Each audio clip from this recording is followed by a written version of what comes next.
Similarly अगर आपको लगता है कि अरे हमने बाकी 6-7 यूनिट्स तो पढ़ लिए हैं, बट हम सोच रहे थे कि काश सॉलिड स्टेट का कुछ इंपॉर्टेंट पता चल जाता, बट रिवीजन के टाइम पर हमें कुछ टॉपिक्स पर ज़्यादा एम्फेसाइज करना होता है, तो उन टॉपिक्स में भी आपकी हेल्प होगी। कॉम्प्लेक्स एनालिसिस जो इसमें इंटीग्रेशन वाला पार्ट होता है वो बहुत इंपॉर्टेंट है, जो रियल एनालिसिस जिसको आप बोल सकते हो। कुछ इंपॉर्टेंट टॉपिक्स मैं आपको बता रही हूँ, जिसमें एक बायट-सावर्ट लॉ है, इससे रिलेटेड इसके सराउंडिंग जितने फिर टॉपिक्स बनते हैं वो सब आते हैं इसके अंदर। Hi everyone, this is Muskan, mentor of physical science. So I welcome to you all in the PWIT JAM and CSIR NET YouTube channel. तो आप सभी जानते होंगे CSIR नेट जून वाला जो एग्जाम है बहुत ही पास आ चुका है, हालांकि वो जून नहीं अब जुलाई हो गया है।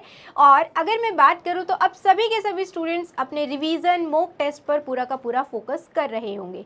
और साथ ही के साथ अगर मैं बात करूं तो ये वो टाइम है जब आपने जो भी जितनी भी यूनिट्स प्रिपेयर की है उनको बहुत अच्छे से रिवाइज करने का, और जितने क्वेश्चंस आपने प्रैक्टिस किए हैं उन सभी क्वेश्चंस को वापस रिवाइज करने का और मॉक टेस्ट अटेम्प्ट करने का है। बट यहाँ पर आज मैं आप लोगों की एक हेल्प करने के लिए आई हूँ। जैसे इस टाइम पर स्टूडेंट्स बहुत ज़्यादा डाइसी रहते हैं कुछ टॉपिक्स को लेके कि इस यूनिट में मैंने ये यूनिट तो पढ़ी है बट इसमें ये वाला टॉपिक नहीं पढ़ा, ये पढ़ना चाहिए कि नहीं पढ़ना चाहिए, या फिर मैंने 5 या 6 यूनिट तो पढ़ ली है बट मैं सोच रहा हूँ कि 1-2 यूनिट के कुछ टॉपिक्स और पढ़ लूँ। इस टाइम पर ये थॉट मैक्सिमम स्टूडेंट्स के माइंड में चलता है। तो उसी थॉट को क्लैरिटी देने के लिए आज मैं यहाँ पर हूँ कि अगर आप लोग ये सोच रहे हैं कि अगर मैंने क्लासिकल मैकेनिक्स पढ़ा है तो अच्छी बात है, अब मैं आपको कुछ टॉपिक्स बताऊंगी, उन टॉपिक्स को ज़रूर अच्छे से रिवाइज कर लेना, उन टॉपिक्स को ज़रूर देख लेना कि आपने उसके अच्छे से क्वेश्चंस लगाए हैं, सारे प्रीवियस ईयर क्वेश्चंस आप लगा चुके हैं। सिमिलरली अगर आपको लगता है कि अरे हमने बाकी 6-7 यूनिट्स तो पढ़ लिए हैं बट हम सोच रहे थे कि काश सॉलिड स्टेट का कुछ इंपॉर्टेंट पता चल जाता, तो ताकि थोड़ा सा 1-2 क्वेश्चन हम वहाँ से भी अटेम्प्ट कर लेते। तो दोनों टाइप के जो स्टूडेंट्स हैं जिनको ये लग रहा है कि जो यूनिट्स हमने नहीं पढ़ी उसमें कुछ इंपॉर्टेंट अगर पढ़ ले तो 1-2 क्वेश्चन हमारे सॉल्व हो जाए, उसकी भी हेल्प होगी। और साथ ही के साथ जिन्होंने ऑलरेडी यूनिट्स को प्रिपेयर किया है बट रिवीजन के टाइम पर हमें कुछ टॉपिक्स पर ज़्यादा एम्फेसाइज करना होता है, तो उन टॉपिक्स में भी आपकी हेल्प होगी। तो इस सेशन को पूरा स्टार्टिंग से लेके लास्ट तक देखेगा। सभी यूनिट्स के मैंने important topic last 10 to 15 years के एग्जाम का एनालिसिस करके चूज़ किए हैं, ठीक है। इसमें साथ ही के साथ मैं आपको ये भी बताऊंगी कि कुछ टॉपिक्स जो पहले आते थे बट अब रीसेंट ईयर्स की अगर मैं बात करूं तो उसमें फिर भी वो आपको कम देखने को मिल रहे होंगे। तो सबसे पहले हमारा पूरा फिजिकल साइंस का किंग है ना, मैथमेटिकल फिजिक्स। तो इसी के बारे में ज़रा बातचीत कर लेते हैं कि इसमें क्या सबसे ज़्यादा इम्पॉर्टेंट है। ये कुछ ऐसे टॉपिक्स जो किसी भी स्टूडेंट को नहीं स्किप करने चाहिए।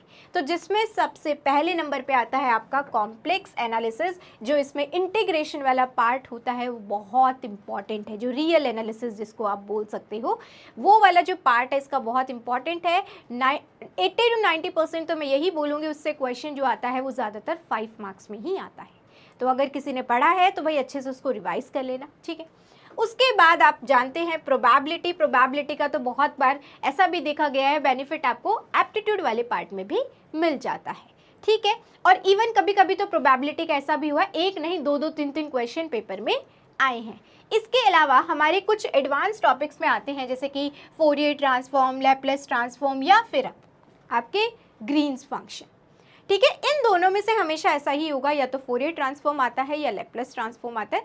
और फिर एक आपका छोटा सा टॉपिक है वैसे देखा जाए तो ग्रीन्स फंक्शन, एक इस पे भी क्वेश्चन बहुत ज़्यादा पूछे जा रहे हैं। पहले कॉम्पिटिशनल मेथड्स पर क्वेश्चन बहुत फिक्स हुआ करता था कि यस या तो सिम्पसन 1/3 रूल आ रहा है या ट्रेपेजॉइडल रूल आ रहा है ना, इस पे क्वेश्चन आता ही आता था। बट अभी अगर मैं रीसेंट ईयर्स की बात करूं, राइट, तो रीसेंट ईयर्स में थोड़ी सी फ्रीक्वेंसी कॉम्पिटिशनल मैथड की कम हुई है। बाकी इसकी जगह अगर देखा जाए तो आपकी जो ग्रुप थियोरी के क्वेश्चन है वो ज़्यादा पूछे जा रहे हैं, ओके। और इसके अलावा आपका एक बहुत ही पुराना टॉपिक जो कब से चलता आ रहा है, हम 12th क्लास में ही मैट्रिक्स पढ़ लेते हैं, उसी में ही थोड़ा सा एडोन चलता जा रहा है। तो एक आपका ये भी टॉपिक है जिस पे लगभग क्वेश्चन आते ही आते हैं। और बहुत सारे टॉपिक है जैसे डिफरेंशियल इक्वेशन है, वेक्टर अलजेब्रा है, देखिए उनसे क्वेश्चन आते हैं नो डाउट। बट मैंने अभी केवल वो टॉपिक चूज़ किए हैं जिससे क्वेश्चन फॉर श्योर आता है, ठीक है। अब डिफरेंशियल इक्वेशन में भी जैसे आपका जो स्पेशल फंक्शंस है, यस, वो मैं ज़रूर मेंशन करूँगी यहाँ पर। स्पेशल फंक्शन वाला जो पार्ट है, ठीक है, वो काफ़ी इंपॉर्टेंट है। तो अगर देखिए अब मैंने अब स्पेशल फंक्शन लिखा है तो फिर कहीं ना कहीं आपके उसमें पूरी की पूरी डिफरेंशियल इक्वेशन आ जाती है। ठीक है, तो ये कुछ टॉपिक्स हैं जिन पे आपको फोकस करना चाहिए, जिससे क्वेश्चन आता ही आता है। यहाँ पर फिर से बोलूँगी, कॉम्प्लेक्स एनालिसिस को ज़रूर ध्यान से पढ़ लेना, रिवाइज कर लेना। आगे चलते हैं, नेक्स्ट टॉपिक के बारे में हम बात करते हैं electricity and magnetism, means electromagnetic theory. अगर मैं यहाँ पर बात करूँ तो देखिए ये इस यूनिट से बहुत सारे स्टूडेंट्स को खौफ रहता है, और जिसकी ये यूनिट अच्छी होती है उसके लिए बहुत प्लस पॉइंट होता है। तो इस यूनिट को लेकर अक्सर खौफ रहता है, तो इसके कुछ इंपॉर्टेंट टॉपिक्स मैं आपको बता रही हूँ, जिसमें एक बायट-सावर्ट लॉ है, इससे रिलेटेड इसके सराउंडिंग जितने फिर टॉपिक्स बनते हैं वो सब आते हैं इसके अंदर। इसके अलावा इसमें आता है मैग्नेटिक वेक्टर पोटेंशियल। इसके साथ साथ मैग्नेटिक वेक्टर पोटेंशियल जब आप पढ़ते हो तो यहाँ पर गोज ट्रांसफॉर्मेशन के बारे में भी हम लोग बातचीत करते हैं, तो वो साथ में इंक्लूडेड है।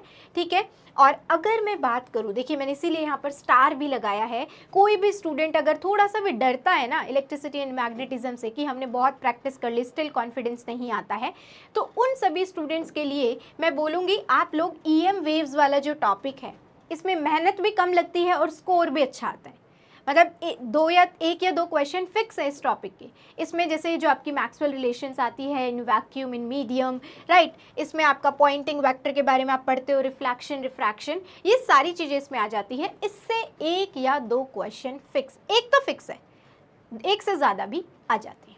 तो अगर किसी को लगता है कि भाई मुझे EM वेव पढ़ने के बाद भी कॉन्फिडेंस नहीं आ रहा है, मैं बोल रही हूँ आप लोग एक बार ये वाला टॉपिक पढ़िए, आपको कॉन्फिडेंस भी आएगा और आप एटलीस्ट कुछ क्वेश्चंस अटेम्प्ट कर पाएंगे। उसके अलावा जैसा कि मैंने आपको बताया मैग्नेटिक वेक्टर पोटेंशियल, इसके साथ साथ इसमें गोज ट्रांसफॉर्मेशन आप लोग पढ़ते हो वो भी आएगा, और एक और इम्पॉर्टेंट टॉपिक है मल्टीपोल एक्सपेंशन। तो ये कुछ मोस्ट इम्पॉर्टेंट टॉपिक है। बाकी तो देखिए अगर मैं बात करूँ ना, जैसे मैकेनिक्स है, EMT है, ये हमारी ना कोर फिजिक्स का पार्ट है, तो इसमें जो इलेक्ट्रोस्टैटिक वाला पार्ट है, राइट, या इसमें जैसे मैग्नेटोस्टैटिक्स में मैंने ऑलरेडी बायट-सावर्ट लॉ मेंशन किया है, वहाँ पर ना बहुत ज़्यादा स्पेसिफाई कर पाना थोड़ा सा मुश्किल होता है कि इलेक्ट्रोस्टैटिक में आपके लिए क्या चीज़ बहुत ज़्यादा इंपॉर्टेंट है।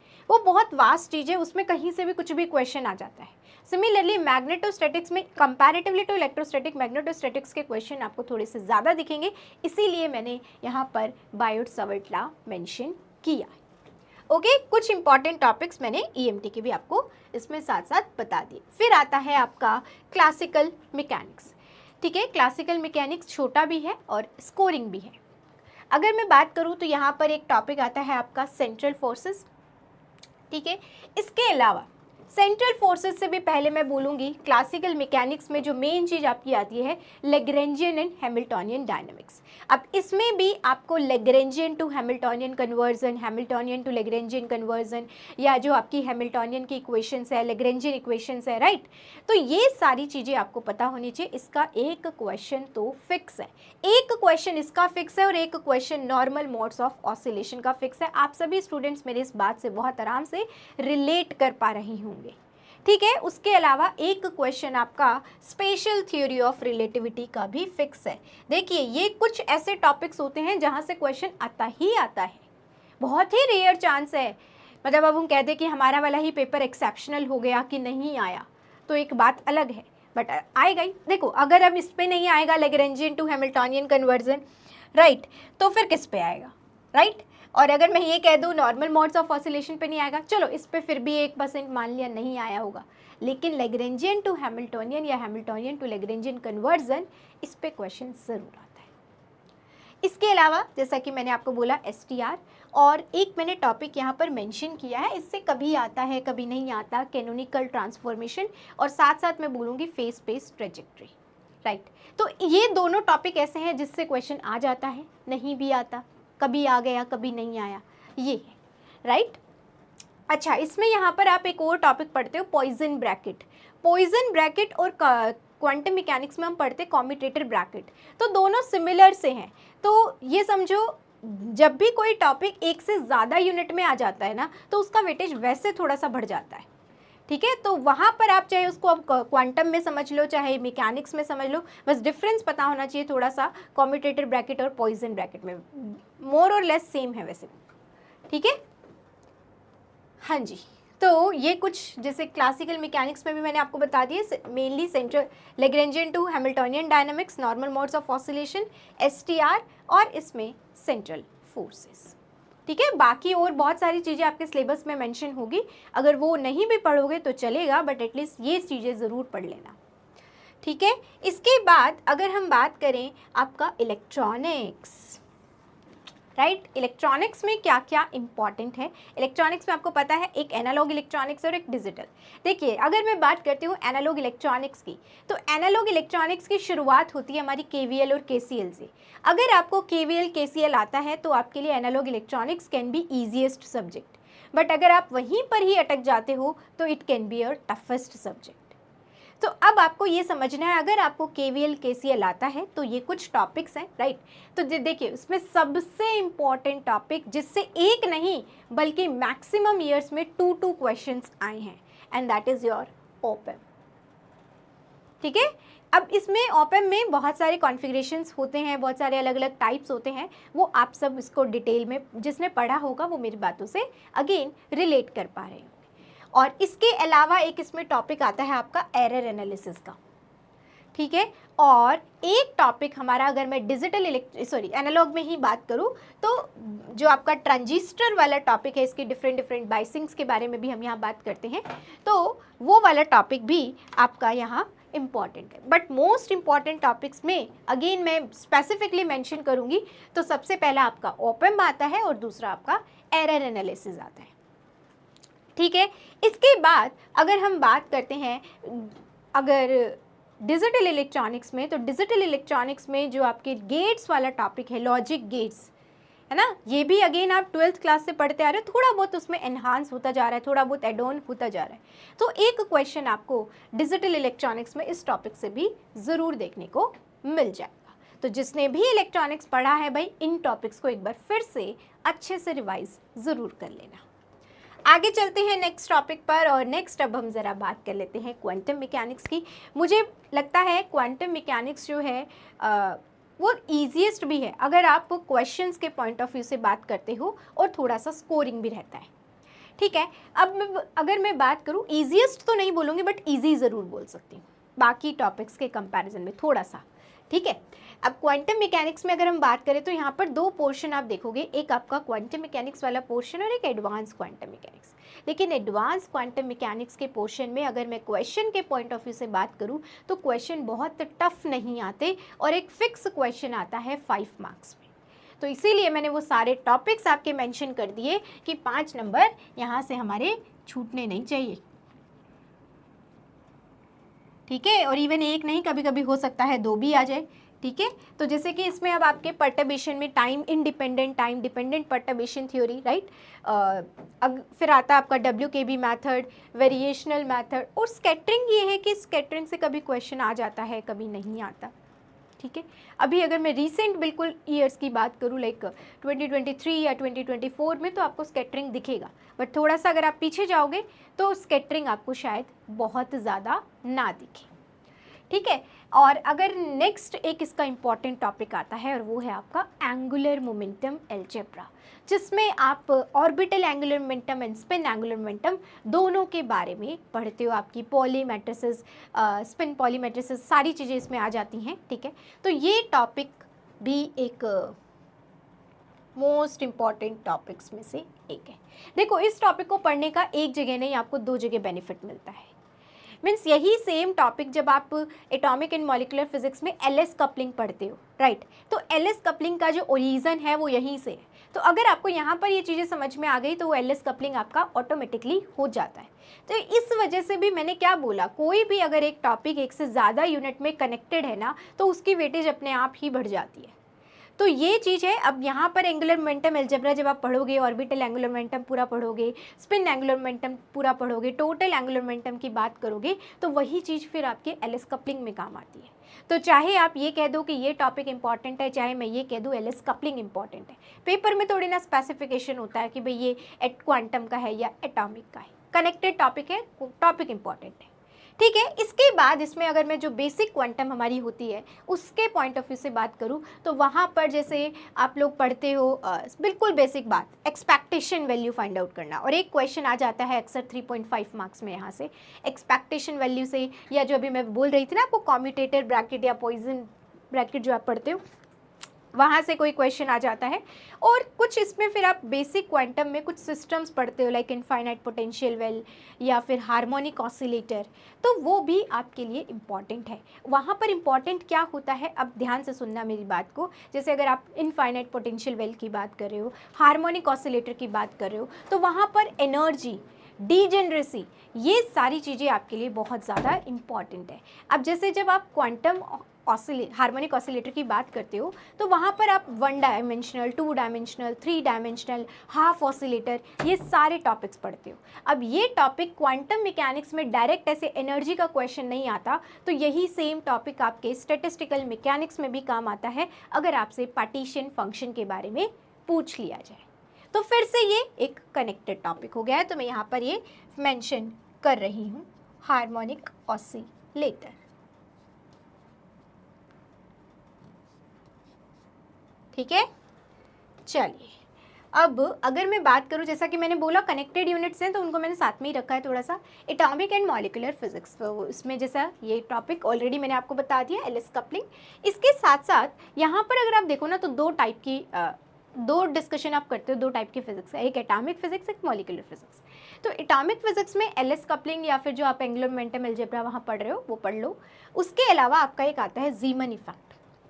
जीमन इफेक्ट में normal जीमन effect and anomalous जीमन effect दोनों। इसके अलावा जो इम्पोर्टेंट टॉपिक आपका आता है वो आता है हाइड्रोजन एटम। हाइड्रोजन एटम में 2 टाइप के डिस्कशन आप लोग करते हैं, एक तो वो जो बोहर मॉडल से आता है, राइट, उसमें एक फाइनाइट न्यूक्लियस, इनफाइनाइट न्यूक्लियस। इस इनफाइनाइट न्यूक्लियस वाला केस आपने छोटी क्लासेस में पढ़ा होगा। हमारे अगर CSIR नेट के लेवल पे मैं बात करूँ तो आपके लिए फाइनाइट न्यूक्लियस वाला पोर्शन जो है वो ज़्यादा इंपॉर्टेंट है। ठीक है, इसके साथ साथ जब इसका आप 3D में डिस्कशन करते हो, हाइड्रोजन एटम के वेव फंक्शंस की बात करते हो या उसके ग्राफ्स की बात करते हो, तो वो वाला पार्ट आपके लिए यहाँ पर इम्पॉर्टेंट है। जो 3D वाला जो डिस्कशन है वो आप लोगों ने क्वांटम मैकेनिक्स में पढ़ा होगा।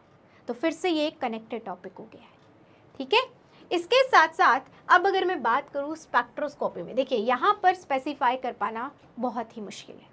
ये कह दूँ मैं रोटेशनल स्पेक्ट्रा ज़्यादा इंपॉर्टेंट है या रमन स्पेक्ट्रा ज़्यादा इंपॉर्टेंट है, नहीं कह सकते। कभी किसी से क्वेश्चन आता है, कभी किसी से क्वेश्चन आता है। हाँ, एटॉमिक फिजिक्स में हम स्पेसिफाई कर सकते हैं एलिस कपलिंग, जीमन इफेक्ट, इनसे क्वेश्चंस आते हैं। अगर अदरवाइज आप सिलेबस देखोगे बहुत कुछ लिखा हुआ है सिलेबस में, बट कभी क्वेश्चन नहीं आते उनसे। ठीक है, तो ये चीज़ आप लोगों को पढ़नी पड़ेगी एटॉमिक एंड मॉलिक्यूलर फिजिक्स में। बस इसका ये है कि ये वाली यूनिट और जो आपकी न्यूक्लियर एंड पार्टिकल फिजिक्स वाली यूनिट है, ये अक्सर दोनों यूनिट लगभग 15 मार्क्स की ही आती है। ठीक है, अगर मैं नेक्स्ट बात करूं तो जैसा कि मैंने आपको बोला ना न्यूक्लियर एंड पार्टिकल फिजिक्स, इसमें भी अगर आप सिलेबस देखने जाओगे, सिलेबस में बहुत सारी चीज़ें मेंशन है, बट अगर मैं एग्ज़ाम के पॉइंट ऑफ व्यू से जो बहुत ज़्यादा इंपॉर्टेंट है उसकी अगर मैं बात करूं तो इसमें सबसे पहला टॉपिक आपका आता है न्यूक्लियर मॉडल, और उसमें भी मैं स्पेसिफाई करूँगी आपका शेल मॉडल। उसमें भी स्पेसिफाई करूँगी मैं शेल मॉडल। ठीक है, इसके अलावा जो बेसिक आप न्यूक्लियर फिजिक्स में जब स्टार्ट करते हो तो रेडियो एक्टिविटी के बारे में बात करते हो, तो वो वाला पोर्शन कभी कभी उससे क्वेश्चन आ जाते हैं, तो वो भी थोड़ा इंपॉर्टेंट है। बट येस, अगर आप न्यूक्लियर एंड पार्टिकल फिजिक्स की बात कर रहे हो तो मेक श्योर करें आपने शेल मॉडल ज़रूर पढ़ा। इसके अलावा आपका जब पार्टिकल फिजिक्स की बात करते हो तो वहाँ पर आपके कंजर्वेशन लॉज आते हैं बहुत सारे, हैं ना, एलिमेंट्री पार्टिकल का जब आप डिस्कशन करते हो तो एक क्वेश्चन इस पार्ट का फिक्स होता है। ठीक है, इसके अलावा इसमें न्यूक्लियर काइनेमेटिक्स के ऊपर क्वेश्चंस आ जाते हैं। तो ये कुछ यहाँ पर बहुत इंपॉर्टेंट टॉपिक्स हैं, तो जिस भी स्टूडेंट ने इन यूनिट्स को पढ़ा है वो इन टॉपिक्स को ज़रूर ध्यान दें। अब नेक्स्ट अगर मैं बात करूँ तो आपका आता है thermodynamics and statistical mechanics. Again thermodynamics जो है वो आपका थोड़ा सा कोर फिजिक्स की तरफ जाता है, तो वहाँ पर स्पेसिफाई कर पाना कि फर्स्ट लॉ ऑफ थर्मोडायनेमिक्स बहुत इंपॉर्टेंट है या सेकंड लॉ ऑफ थर्मोडायनेमिक्स बहुत इंपॉर्टेंट है, थोड़ा सा मुश्किल होगा। राइट। लेकिन यहाँ एक चीज़ जो हम स्पेसिफाई कर सकते हैं वो है आपका मैक्सवेल रिलेशंस। मैक्सवेल रिलेशन इसलिए भी इंपॉर्टेंट हो जाता है क्योंकि इसका बहुत बार यूज़ जब आप पार्टीशन फंक्शंस की हेल्प से थर्मोडायनेमिकल क्वांटिटीज़ को निकालते हो तो वहाँ पर भी हमें करना पड़ता है। तो मैक्सवेल रिलेशंस है या पार्टीशन, अभी हम बात करेंगे पार्टीशन फंक्शन के बारे में। ये टॉपिक इंपॉर्टेंट है। पार्टीशन फंक्शन में मैं आपको थोड़ा सा स्पेसिफाई कर देती हूँ। जब मैंने पार्टीशन फंक्शन एक वर्ड लिखा है, अब तो पार्टीशन फंक्शन जो है ये अब आपके लिए सिंपल नॉर्मल कुछ आपको स्टेट्स दे दी गई है, उनकी एनर्जी दे दी गई है, उससे आपको पार्टीशन फंक्शन निकालना, उसकी हेल्प से specific heat at constant volume निकालना, या मैग्नेटिक सिस्टम में हो सकता है आपसे वहाँ पर मैग्नेटाइजेशन निकालना, ये सारी चीज़ें इसमें पूछी जाती है। तो इसीलिए ये वाला जो टॉपिक है, जैसे मैंने बोला ना कुछ कुछ टॉपिक्स जो बिल्कुल फिक्स हैं, बल्कि दो दो क्वेश्चन भी आ जाते हैं, सेम इसके साथ भी कुछ ऐसा ही है जिसमें आपके क्लासिकल सिस्टम, क्वांटम सिस्टम में जैसे कि मैंने आपको बताया आपका एक हार्मोनिक ऑसिलेटर है, इसके अलावा इसमें हम स्पिन हाफ मैग्नेटिक सिस्टम पढ़ते हैं। तो ये सारी चीज़ें यहाँ पर आती हैं। मतलब पार्टीशन फंक्शन आपको लिखना अगर आता है तो आप बहुत सारे क्वेश्चन सॉल्व कर सकते हो। एक बहुत इंपॉर्टेंट पार्ट आपने कवर कर लिया है स्टैटिस्टिकल मैकेनिक्स का, ठीक है। क्लासिकल सिस्टम, क्वांटम सिस्टम दोनों इसमें कवर हो जाते हैं। और अगर मैं रीसेंट पेपर की बात करूं, जैसे रीसेंट पेपर में आप स्कैटरिंग के क्वेश्चंस देख रहे हो, सिमिलरली अगर मैं स्टैटिस्टिकल मैकेनिक्स में बात करूं तो आपको बोस-आइंस्टीन कंडेंसेशन के क्वेश्चंस भी दिखेंगे। 2023 के बाद के जितने भी पेपर आप उनमें देखिए, लगभग सब में आपको कोई ना कोई क्वेश्चन दिख जाएगा, ठीक है। और इसके अलावा जैसे पार्टीशन फंक्शन का क्वेश्चन आ जाता है, या फिर नंबर ऑफ माइक्रोस्टेट का क्वेश्चन। देखिए एक चीज़ मैंने ऑब्जर्व की है, आप खुद भी देखेंगे पेपर में, आपने सॉल्व किया तो देखा भी होगा, अगर स्टैटिस्टिकल का पोर्शन थोड़ा सा टफर एंड पे आ जाता है तो थर्मोडायनेमिक्स के क्वेश्चन अक्सर इजी आते हैं।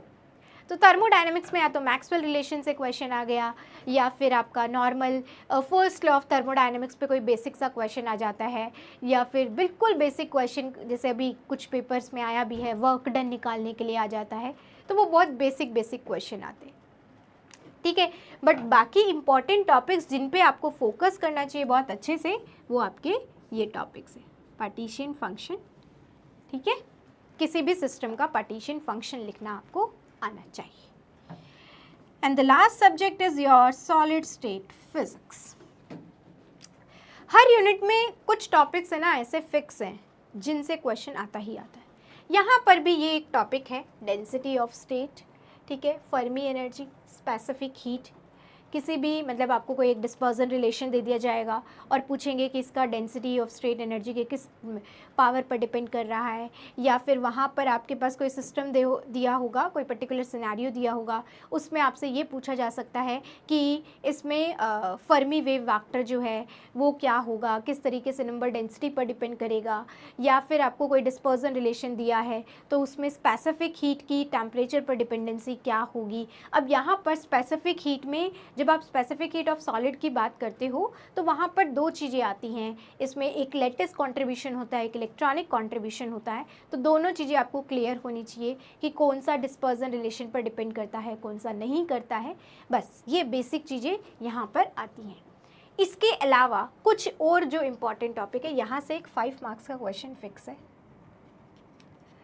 ठीक है। लगभग अगर आप 10 साल के 10 पेपर देखोगे, वैसे तो एक साल में 2 बार होता है, ठीक है, बट लेट्स से अगर आपने मान लो 10 लास्ट ईयर के 10 पेपर्स भी देखे हैं तो आपको 10 में से 8 में तो इसका क्वेश्चन मिल ही जाएगा।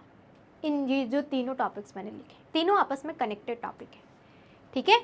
और अगर मैं बात करूँ उसके बाद कुछ टॉपिक्स हैं जैसे कि बैंड थ्योरी या फिर सुपर कंडक्टिविटी और क्रिस्टल स्ट्रक्चर। ये दोनों मैंने इसलिए स्लैश में रखे हैं क्योंकि कभी सुपर कंडक्टिविटी का क्वेश्चन दिखेगा आपको, कभी क्रिस्टल स्ट्रक्चर का। ये दोनों लगभग वेटेज में ये मान लो इक्वल ही हैं। तो सबसे ज़्यादा जो इम्पॉर्टेंट टॉपिक है वो ये दोनों टॉपिक है। यहाँ पे आपका इफेक्टिव मास वाला टॉपिक आ जाता है, या फिर होल रेजिस्टिविटी वाला क्वेश्चन आ जाता है हॉल इफेक्ट में। बैंड थ्योरी में ही पढ़ते हैं ना मेनली हम इसको, तो ये दोनों चीज़ें इसमें आ जाती है, ठीक है। तो ये कुछ टॉपिक्स हैं जो हर यूनिट्स के बहुत ज़्यादा इम्पॉर्टेंट है, जिनको आपको अच्छे से पढ़ना है। जिसने भी जो यूनिट पढ़ी है ना, वो अपनी उस रिस्पेक्टिव यूनिट्स के इन टॉपिक्स को ज़रूर एम्फसाइज़ करे। और अगर कोई ये सोच रहा है कि भाई मान लो मैंने 5 या 6 यूनिट्स पढ़ ली है, अब मैं ये सोच रही हूँ कि मैं थोड़ा सा न्यूक्लियर एंड पार्टिकल फिजिक्स पढ़ लेती हूँ, या थोड़ा सा मैंने अभी मान लो भाई स्टैटिस्टिकल मैकेनिक्स को बिल्कुल नहीं पढ़ा है, तो क्या ऐसा कोई पोर्शन है जिसको पढ़कर मैं उसके क्वेश्चंस को अटेम्प्ट कर सकती हूँ? या कोई स्टूडेंट ऐसा हो सकता है जिसने क्लासिकल मैकेनिक्स नहीं पढ़ा होगा, तो उसका क्या कोई पोर्शन है जिसको आप पढ़कर 1-2 क्वेश्चन पेपर में अटेम्प्ट कर सकते हो? तो वो सारे टॉपिक्स हर यूनिट्स के मैंने बताए हैं, जिनको आप सभी स्टूडेंट्स को पढ़ना चाहिए, चाहे जिसने पूरा सिलेबस पढ़ा है और चाहे जो कुछ लिमिटेड यूनिट्स पर डिपेंडेंट है। ठीक है, तो ये था आज के लिए बस। आई होप सो ये सेशन आप सभी के लिए बहुत हेल्पफुल रहे, आपको एक एज मिले, एक कॉन्फिडेंस के लिए आप थोड़ा सा सोच पाएँ, मतलब कॉन्फिडेंस आए बेसिकली आपको कि भाई हाँ, ये टॉपिक्स मैंने किए हैं तो अब मेरा पेपर सही होगा। ठीक है, जब तक आपको खुद से ही कॉन्फिडेंस नहीं आएगा तो पेपर जैसा भी आएगा उसमें और ज़्यादा प्रॉब्लम होती है। फिर हमें लगता है कि यार अभी मुझे लग रहा है मुझे कॉन्फिडेंस नहीं आ रहा, तो पेपर में जाने के बाद तो कुछ भी क्वेश्चन अगर ईजी से ईजी क्वेश्चन भी होगा तो आपको लगेगा ये तो मुझे आता ही नहीं है। और दूसरी इंपॉर्टेंट बात मैं यहाँ पर ज़रूर मेंशन करूँगी, चाहे जितनी आपने यूनिट्स पढ़ी हैं, ठीक है, आप क्वेश्चंस को ज़रूर ध्यान से पढ़ें। बहुत बार ऐसा होता है जब आप नॉर्मल रूम में बैठकर क्वेश्चंस को रीड कर रहे हो तो आपको क्वेश्चंस बहुत आसान लगते हैं, बट वो एक एग्ज़ाम हॉल का फियर होता है ना, उस फियर में हमें इजी क्वेश्चन भी बहुत टफ लगने लगते हैं। तो इसीलिए अपने माइंड को बहुत काम रख के और ये सोच के ही पेपर देना है कि आपके आसपास कोई नहीं है, आप अपने रूम में ही बैठे हो और आपको क्वेश्चन के एक एक वर्ड को केयरफुली रीड करना है। और दूसरी बात, ऑप्शन को भी सही टिक करना है भाई। बहुत बार सुनते हैं हम कि मैम ऑप्शन गलत टिक हो गया, या लास्ट में कैलकुलेशन में थोड़ी सी गड़बड़ हो गई है ना, या फिर हमने रूम पर आकर सॉल्व किया तो सही से सॉल्व हो गया, वहाँ पर बहुत जल्दी के चक्कर में बहुत गलतियाँ हो गई। तो ट्राई करना ऐसी कोई भी गलती आप ना करें। ठीक है, सो इसी के साथ एंड करती हूँ आज के सेशन को, फिर मिलेंगे किसी और वीडियो में। Thank you so much, all the very best.